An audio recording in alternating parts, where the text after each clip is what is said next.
Mike's on Mike, a conversation about politics, government, and Jacksonville, with 50-year opinion leaders Mike Hightower, Mike Tolbert, and award-winning broadcaster and longtime political observer, Mike Miller. Welcome to another episode of Mike's on Mike. I'm Mike Miller here in studio. Mike Hightower and Mike Tolbert are back at the remote studios. And of course, as always, the Mike's on Mike's program is brought to you by our friends at the Jacksonville History Center, where Dr. Alan Bliss and his fine staff help us in keeping the lights on and the cameras rolling. And also thanks to our donors who obviously cover the expenses of this program. Thank you all very, very much. Well, today, believe it or not, is our 93rd episode of Mike's on Mike as we race towards the number 100. And then after that, shortly after that, we then reach our second year anniversary, which is pretty strong, pretty interesting to me too. And as we speak, the Florida legislature is in what could be the final week or should be the final week of the 2025 session. However, because of several disputes between the House and the Senate, and for that matter, the governor's mansion as well, we may see an extension of this session, or even worse for some, they'll have to come back this summer and finish it up. Now, as most folks will tell you, their number one job, in fact, the only real constitutional charge of the state legislature is to pass a budget. But here we are, in part because of disagreements over taxes, how much there might be, where they're going to come from, and then how we make up that money. And to talk about some of those problems that are being debated right now in Tallahassee, we've invited Michael Corrigan to again join us. Michael is CEO of Visit Jacksonville, which, like all but 5 of our 67 counties, uses bed taxes to help promote tourism. However, some legislators want to put bed taxes to bed. Just a little humor. Industry humor, as we call it. You bet. And organizations as well, like Visit Jacksonville, would be put on the chopping block. Now, before he became CEO of Visit Jacksonville, Michael was tax collector from 2011 to 2018, which is kind of interesting as well. And we'll get into that in this program as well. And prior to that, served on the city council for 2 4-year terms, as well as council president. Michael, welcome back to Mike's on Mike. Mike, it's great to be here. Mike and Mike, good to see you guys. Didn't think I'd be here on this topic this week, but I'm happy to be here and talk about what's going on in Tallahassee. Whether you want to talk about it or not, right? Whether I want to talk about it or not, exactly. All right, Mr. Tolbert, kick it off for us. Yeah, Michael, thanks for being with us again. Let's start with the tutorial. When you were with us a year ago, you told us all about the bed tax in the terms that even Hightower could understand. And I want you to try to do that again. Sure. What is a bed tax? Why do we have it? Who pays it? And what does a bed tax do? Sure, that's a great question. I'm really glad you asked it, Mike. Another softball? Yeah, another softball. It's great. That's why I come back, because they're all softballs on this show. But wait for them. The sinker and the curveball is coming. I'm worried about the other guy. Yeah. The bed tax is also known as tourist development tax. It's paid by individuals that stay in lodging establishments around the state of Florida. The same is true here in Jacksonville. In Jacksonville, we have a 6% bed tax. Simple math for the listeners is if you paid $100 for your room night, you'd pay a $6 bed tax charge on that particular room. That bed tax in Jacksonville is divided up in 3 parts. The first part, or the first third of it, goes towards paying off the Alltel Stadium bond issue. I know you're thinking, Michael, the name of the stadium's Everbank Stadium, but it's still paying off the original Alltel Stadium bond issue that was back in 1995. Wow. It's been renewed and extended throughout the years. The second third of that money goes to paying for the maintenance of the sports complex, and that's true up until about a year or so. That middle third percent will go towards paying for the new Stadium of the Future. So the first third and the second third will go towards paying for the Stadium of the Future. And then the final third is available in what state statute says available for tourism promotion. So Jacksonville has a Tourist Development Council. They receive that particular third of the money, and then they allocate that money to an organization that promotes tourism in our local community, and that organization is Visit Jacksonville. Let me just break in for half a second, because you said that the first two, the 10% and 10% or 2% and 2%, goes for the bond issue and the maintenance. If both of them are going to go for the Stadium of the Future, where is the maintenance portion going to come from? How much is that, and where will that come from? Well, that hasn't been decided yet, or hasn't been shown anywhere. That's going to have to come out of the general fund. So that's a new in round numbers, $10 to $12 million expense that's going to have to come out of the general fund as soon as we start using that second 2% to pay for the stadium of the future. So that's already a hit to the general fund that's going to happen because of the arrangement of the stadium deal that's been approved by the NFL. In this session, the Florida House, not the Senate, the House, has approved a budget that cuts property taxes. And to help offset that revenue, they want to eliminate all 62 agencies in Florida, just like Visit Jacksonville, i.e. Mike Corrigan's job. Instead of bed tax funds would go to the county's general fund. If this becomes reality, Mike, how much money are we really talking about at the impact of this bill, here and in Jacksonville? Sure. It's really, and currently last fiscal year, the tourist development tax or bed tax generated right around $33 million. That's a round number. So that means that $33 million will no longer be available to do the three things I discussed a few minutes ago. You're not going to pay off the stadium bond. You're not going to maintain the sports complex. You're not going to do tourism promotion. So even if you just did the first 2/3 of that, you're going to have a $22 million hit to the general fund that's going to have to be paid out of the general fund because you're not able to have that money available to pay through the tourist development tax process that we have today. So what's going to happen is all the money is going to go to the city, but all of a sudden you've got these commitments that you have to pay. These bond issues aren't going to go away. They're bonded, and which means they're going to be through the life of 30 years is typically the bonding amount of that. So then the last $11 million that would be available for tourism promotion could be available to continue to do tourism promotion. There was an amendment on Friday when the bill was passed and that said that, okay, we understand that you might want to still do some tourism promotion or anything else. So the amendment was that 75% of the tourist development tax would go back to the general fund to offset property taxes. The last 25% is available for the local community to do whatever they want. Well, if you've got a hemorrhaging budget, you're not going to be turning around and doing tourism promotion. You're going to look at filling the public works hole or whatever other hole's been adopted. So the reality is that you're going to stop doing tourism promotion in every community around the state of Florida.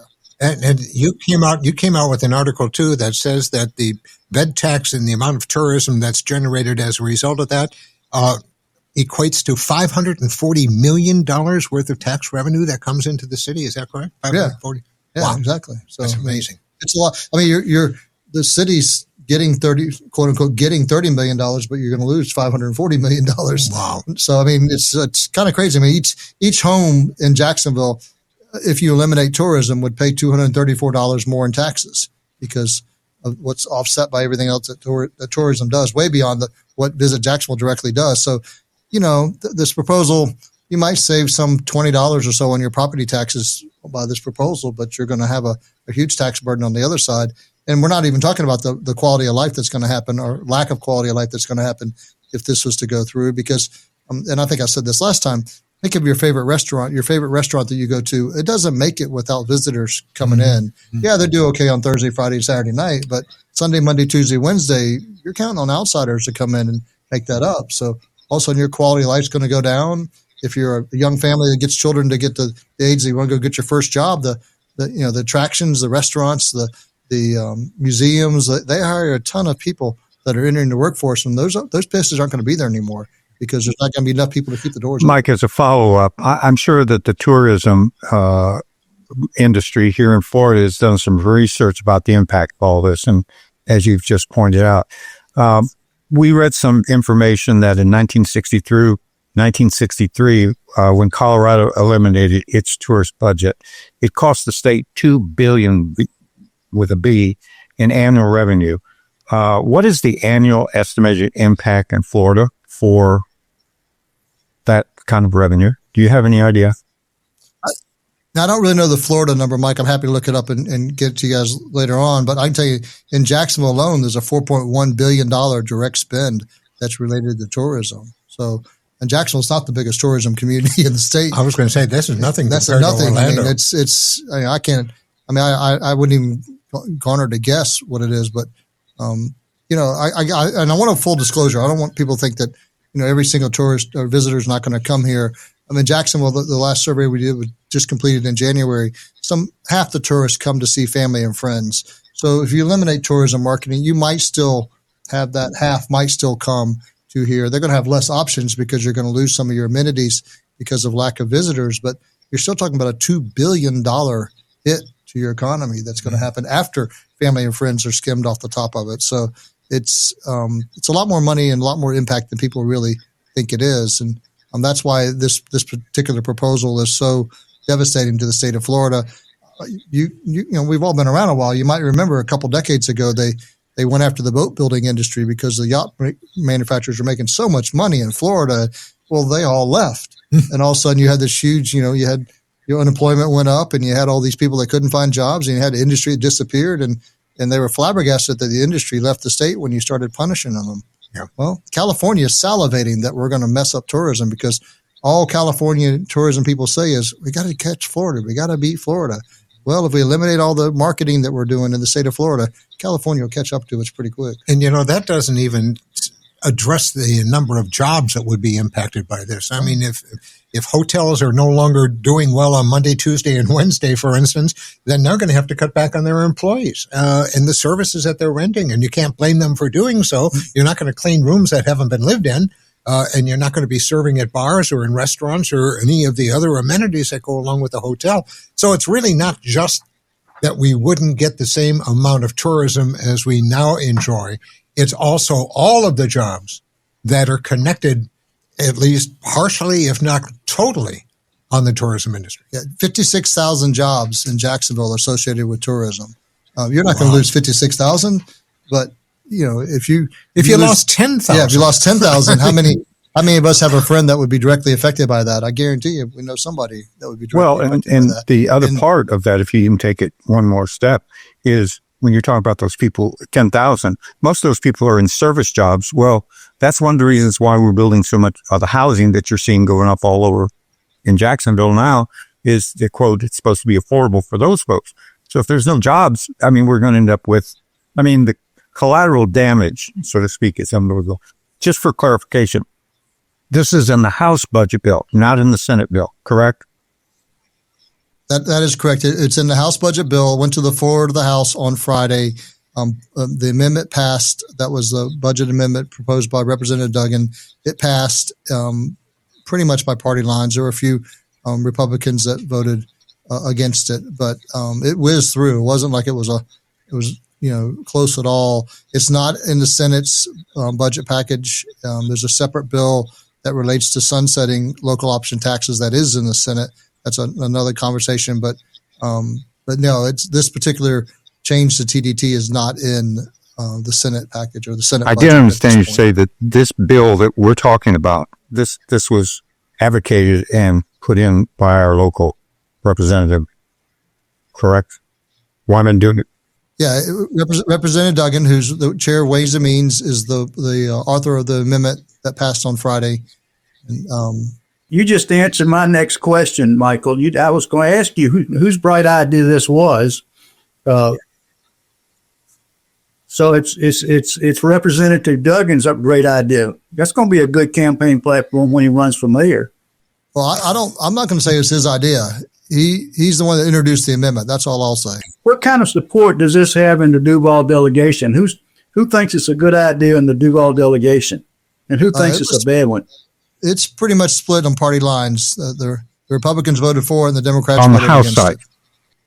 You said this was not necessarily his idea, but who's backing this? Is there an industry that's pushing for this? I can't think the hoteliers would want to do this. The restaurants wouldn't want to do it.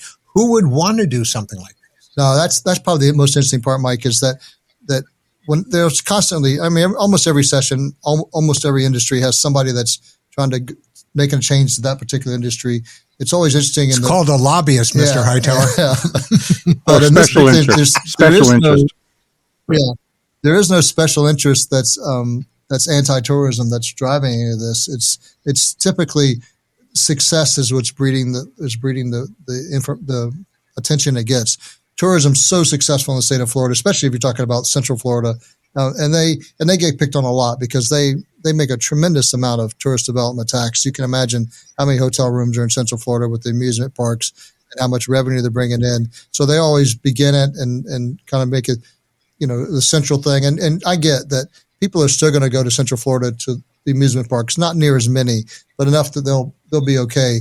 But the reality is Jacksonville, Florida, the Panhandle of Florida, even Key West, without marketing, nobody knows that we're there. I mean, marketing in Jacksonville is so much more critical than even, Central Florida, Tampa, Miami. It's so much more critical because it's not the top of your mind. When we visit Jacksonville, spends a great deal of energy trying to make sure that people remember that Jacksonville's here.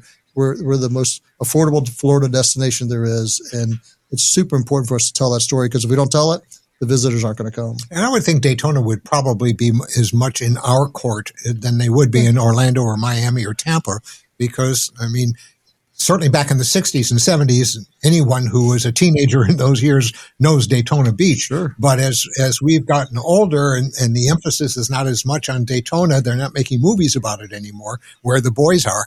I mean, they're now everybody's going after that same pot of vacationers. So they're going to be impacted, I'm sure, quite negatively. I mean, the Daytona 500 and Bike Week can't be the only things that are going to keep that city alive. In Daytona 500, I mean, NASCAR in general, the attendance has declined. So yeah, absolutely, they're real right in the same situation we're in, and there's a lot of communities in the state of Florida. I mean, even around Jacksonville. If you're not marketing, is a visitor going to go to Clay County or Putnam County? Many of the small counties that are around us that are there, you're still going to have those that go to Amelia Island or go to St. Augustine because of been known for a long, long time. But that'll fade off fairly quickly without continued marketing. I want to go back to what's behind this, Michael. And I'm sure you're correct that it's not any particular industry or special interest that's pushing this. But didn't this come out of the head of, basically the office of Governor DeSantis, because he wants to get rid of property taxes, and this is an alternative way he thinks, to fund what property taxes have been funding in the state of Florida, is to take this money, this pot over here of tourism dollars, and force it into a city's general fund so that they can then lower property taxes, or the state can lower property taxes. Well, Mike, I don't think I'm going to hang on the neck of anybody. All I can tell you is that it was introduced in the House as part of their budget package. It lives in the House. It passed in the House. I'm not going to say anything related to the Senate or the governor's office being part of it. This has been created by the House. Isn't it true that this is designed to remove property taxes? I'll tell you what I think it is, Mike. I think both houses of the legislature and the governor's office said, we've got to get property tax relief, and we're going to do that this session. I think they all three went into session thinking that. I don't think they really understood the fact that a property tax change during this session doesn't translate into dollars saved by the taxpayers for, I think it's 3 years, because you got to do a voter referendum, then you have to come back and address it again in another session. So I think they looked up and said, oh my goodness, we're not going to deliver on what we promised. We're not going to give tax relief by doing it by property tax this session. So they started looking around and saying, okay, what could we do? How could we generate mandatory property tax savings this particular session? And looked up and probably looked to Central Florida and said, look at that golden goose sitting there. Let's go after that. We can do that. And oh, by the way, everything's cool in tourism, so they don't have a massive lobby sitting in Tallahassee waiting to fight it back. And that's kind of how it materialized. That's my guess. I don't know. I don't think anybody in our industry really knows, but that's probably they're definitely resolute that they're going to do tax savings this session, and they're trying to find a way to pass it by the end of the session. You've heard about sales tax that reduction. Makes sense. Yeah. That makes sense to me.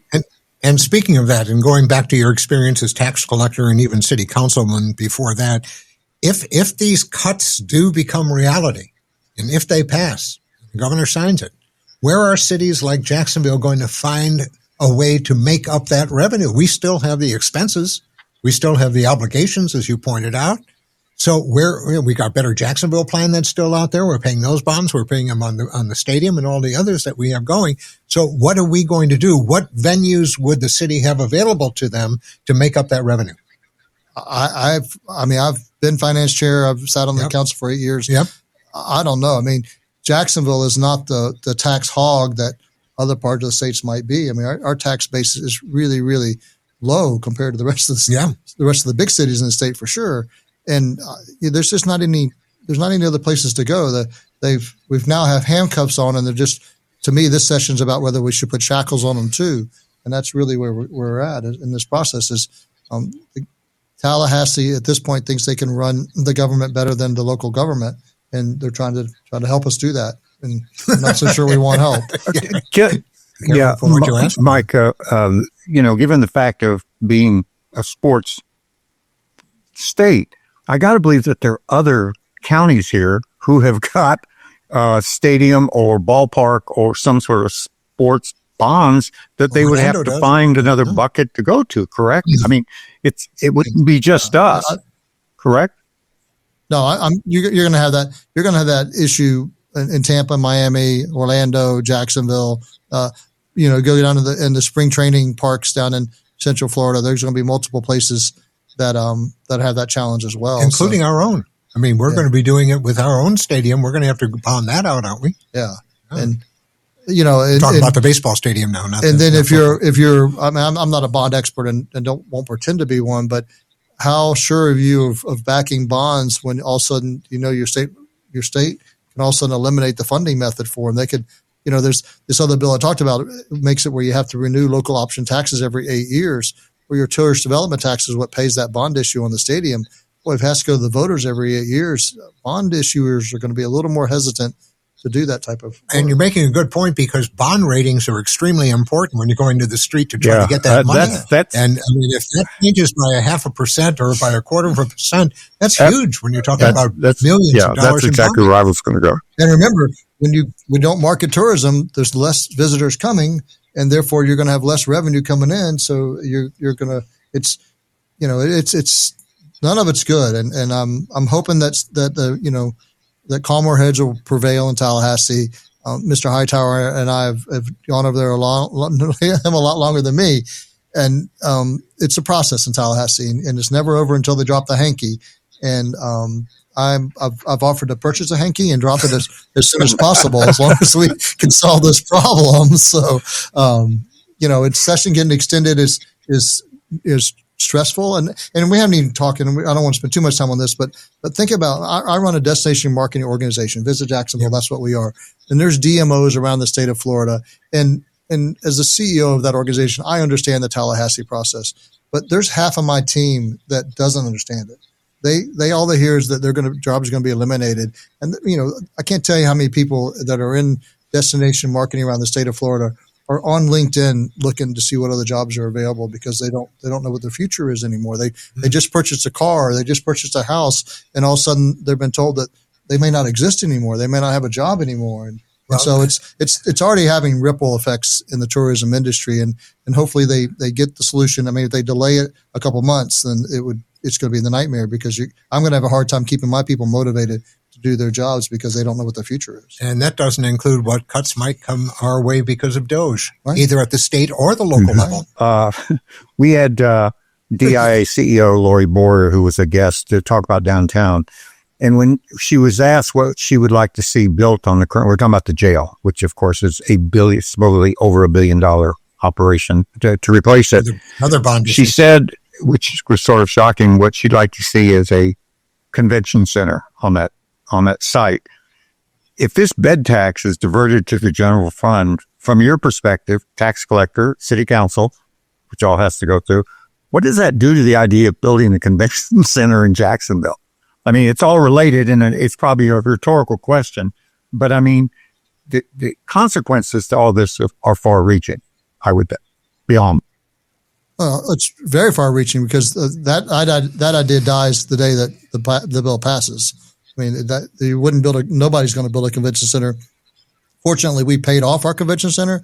You go to Orange County, they've got a bond issue like you wouldn't believe on that particular one, but it kills it here. And there's repercussions from there, because even a conversation about building a new jail and potentially building a convention center on that particular site, that helps developers look and go, maybe I need to go in there early. I need to get the property. I need to talk to the city and get property back on the tax rolls so I can have future ability to build a hotel there. that then can service that convention center. So as soon as you kill an idea or kill a program, then you got to deal with the repercussions of no development around that particular site as well. I promise you, with just Lori Boyer mentioned on this podcast and a couple other places she's mentioned it, that she'd like to see a convention center where the jail is. There's developers that are in town constantly looking to say, okay, where do we want to be? I mean, they're looking 20 years out. They're not looking at next year. They're looking and saying, maybe we need to take control of that property. Maybe there's a city piece of property that's not generating tax revenue that we can get. Those are all the rippling effects of killing an industry in the state of Florida, is that the extended development doesn't happen, that you and I don't hear about it. The developers aren't going to have a press conference every time they purchase a piece of property for future development. They're going to quietly get it. I mean, you can watch Gateway Jacks here in town that's been acquiring property downtown. Mm-hmm. They acquired a lot of property before they ever had a press conference announcing anything they were doing, because it's critical. But all that research will come to a screeching halt. I mean, I know of 4 different hotel projects that are in conversations in downtown Jacksonville. All 4 of those would go away the moment this bill passed.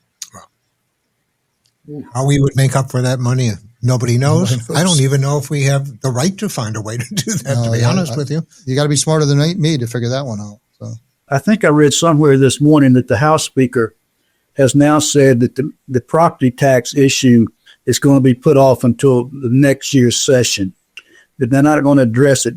And he's talking about the referendum process. And I go back to my understanding is the bed tax is there because of the desire to get rid of property taxes. I may be wrong, but so that will delay anything that's going on, it looks like, with the bed tax for another year. Am I correct in that, if that's what's happening? I haven't read the article today. Last week I heard that the proposal now that the House passed was exactly that. They were not going to address how to change property tax collections.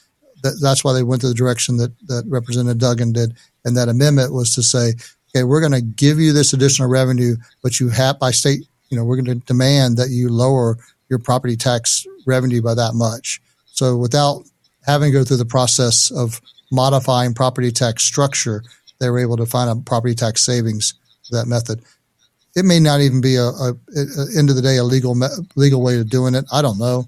I mean, that's way above my pay grade to be able to understand that. Do you know whether or not the proposal to lower our sales tax by 0.75% is that still alive? That's in the Senate bill, isn't it? I that's more on the Senate side, and that's still in property tax was a House, and the sales tax was a Senate. I mean, they're all still active, and I think Hightower said this earlier, or maybe Tolbert said. I don't know what the governor's office is doing. They may be advocating for one or the other, or both, or neither, and. He hasn't shown his hand, or staff hasn't shown their hand yet. Next year is both the speaker and the governor are lame duck. And unless one of those is a go home bill that one of them's got to have to go home on. And you already got the race for governor going on, Mike. I'm not saying it's dead altogether, but usually it's your first term. If you're going to do something, the speaker or the Senate president wants to do something, that's when you're going to do it. But unless this is a take-home bill that one of those have to have, either the governor, but the governor and speaker are lame duck. And the incoming speaker, by the way, who already has a lot of power, is our own Garrison from Orange Park. So his power is next year will be one of his most powerful times when he is speaker.